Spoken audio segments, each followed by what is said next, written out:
हाय सांग मैंने मु वर्षा आपण मानक स्वागत करछि मोर आउ गोटे कुनी ब्लॉग को आज टिके मन होछि कोडे बुल्लीबा को जेबा पई आ कुआडे बुल्लीबा को जिबे जानिया पई वीडियो को शेष जाय देखंतु। आपण मान तो जानि चंती गोटे झियो छुआ बाहर जीव माने ता पूर्व केते समय सज हुए किंतु मु सेमानक तो टिके अलगा मोर सजरे आ किछि नाही बस टिके मॉइस्चराइजर और सनस्क्रीन गोटे बिंदी हे गले मोर काम खत्म।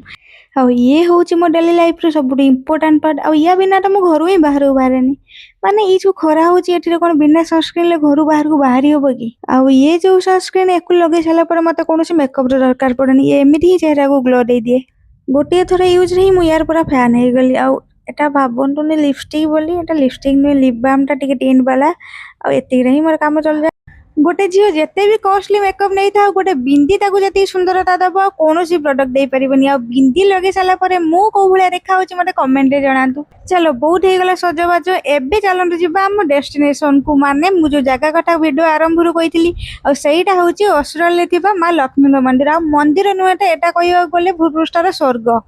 मंदिरटा एते सुंदर आउ एते शांत परिवेश थिला जेमे लागिला मु को स्वर्ग रे आसी के उल्लेइची आ मां लक्ष्मी को देखि साइला परे मो मन को गोटे अजब शांति मिलिला आ जदि तुम माने भद्रक रु बिलोंग करछ तबे दिने दिने ए मंदिर को निश्चय आसीबो आ ए परिवेश को निश्चय उपभोग करिवो। रहिली वीडियो जदि भल लागिथिबो तबे चैनल को सब्सक्राइब करके वीडियो को लाइक कर दबो। राधे राधे।